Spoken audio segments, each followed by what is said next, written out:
Hi everyone, Sarah here. Today I want to talk about why DCC, or what are the things about Dungeon Crawl Classics that I love so much. What made me interested in the game to begin with?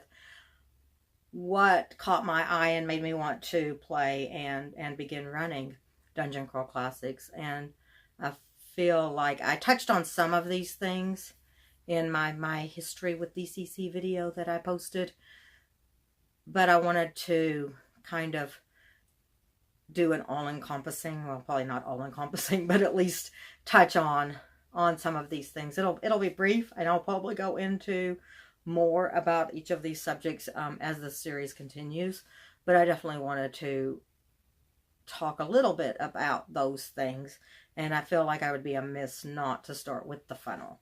The funnel is oftentimes our first introduction to Dungeon Crawl Classics.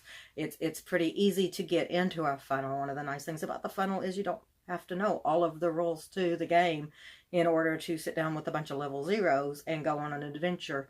You're not dealing with wizards or thieves or even, what a dwarf brings to the table, because you're basically just a bunch of peasants. You don't really have your class yet. So you're going in, your knowledge is based on what your profession is, so your abilities is based on what your background is, and then you have a couple of items that you're taking with you. You'll have a weapon or even a makeshift weapon. Sometimes if you're a farmer, you're taking a rake or a hoe, and that's your weapon. A gravedigger might take a shovel, and then, depending on your profession, you might have a sword or an axe. And then you also get some sort of random item that's rolled up on a table. The profession's rolled on a table, the random items rolled on a table, and it really creates a lot of variety in what your characters can bring to the table and what they can do in order to get out of whatever situation they're put into. So it's pretty fun just to see what kind of hilarity can ensue, because oftentimes their imagination's pretty crazy, and it's fun to see what happens. So yeah, I really like the funnel. I like that it's a good introduction to the game, that it's easy for people to just sit down and start playing, and there's not a lot of rules questions at the beginning. That stuff's all pretty familiar to us. I mean, I talk about luck and stuff, and I'll get into luck here too. Luck, I like luck a lot. I like that it's the stat that it's different from the other stats, that it's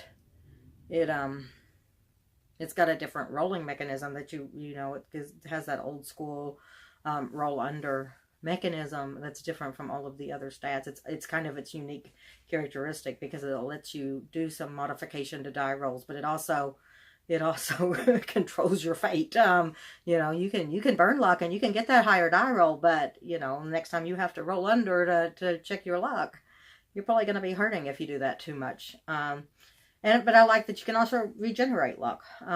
That you might, be unlucky today, but tomorrow you might get an extra point of luck and be able to burn it again. And I like a lot of those kind of old school throwback things where the roll under mechanism, I like that it's the judge and not the GM. It's something that makes the game pretty unique. I like that, fear of death that you get. It's a pretty fatal game, especially if you run a funnel. You'll find out that it's called a funnel because you are definitely funneling from a whole bunch of peasant characters down to, a few level 1 adventurers. And I like that you learn pretty often pretty fast that this is a game that death is a consequence, that you might not make it.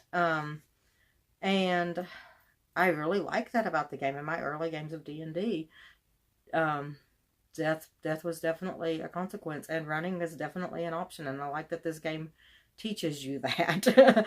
And then I like the dice. I like the funky dice. Talking about, this isn't really old school, this is obviously not, but it brings back that old school. When we first encountered the D12, the D20, the percentiles, this was all new to us, and this game brings those dice that are new to us again. There's the the D30 and the D24, and oftentimes, you know, that D7, people will see it on the table and they'll start asking questions because the D7 that I have is a pretty unique looking die, and people will look at it and be like, what is that? And it opens up conversations about Dungeon Crawl Classics, and I like that there's that little bit of a sense of wonderment of what is that on the table? What is that?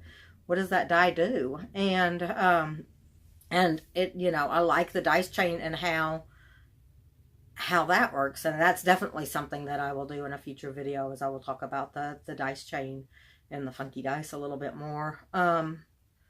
I like the magic system. I like that. I'm going to start by saying I like tables and charts, and this game has a lot of them. I like that, you know, when you randomly roll up a character, you're rolling on a profession chart, you're rolling on an item chart, you're rolling on a birth augur, you know, you're born under a lucky sign, and that affects how your character plays. And when you get into the magic section, I mean, it's a pretty thick magic section, and part of the reason for that is that there's a lot of tables there. The mercurial magic, when you learn a spell, you learn it maybe a little bit different than what someone else learns that same spell. So, for example, I talked about in my last video, I talked about how we were in the process of leveling up to level 1. My husband is playing a wizard, and,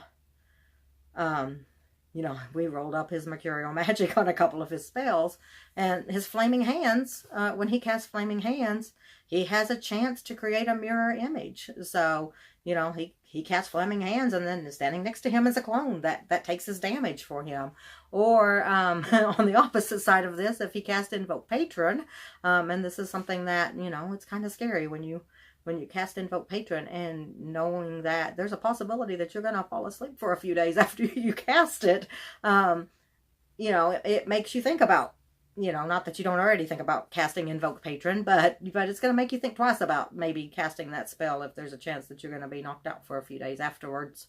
And then there's a range in the middle where really nothing happens. So the lower your roll, the more harsh, the worse the mercurial magic effect of your spell will be.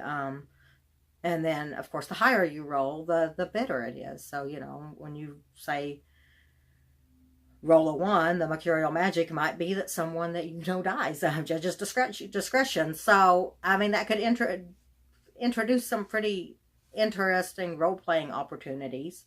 But you're going to think twice about rolling or casting that spell if you know that that's going to be the case.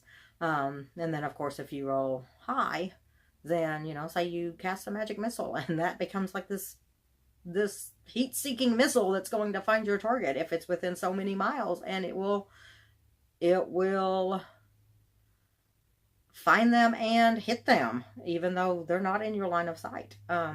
So it's kind of interesting to see those wide variations on how you cast magic. And then when you actually cast the spell, whenever you roll and you do your spell check, how well you roll on that affects how the spell casts as well. So the higher you roll, the better you cast the spell. The lower you roll, the worse you cast the spell, to the point that you might lose it for the day. And that's another thing I like, is with magic, you don't lose your spell unless you roll low. So you can cast the same spell over again until you lose it.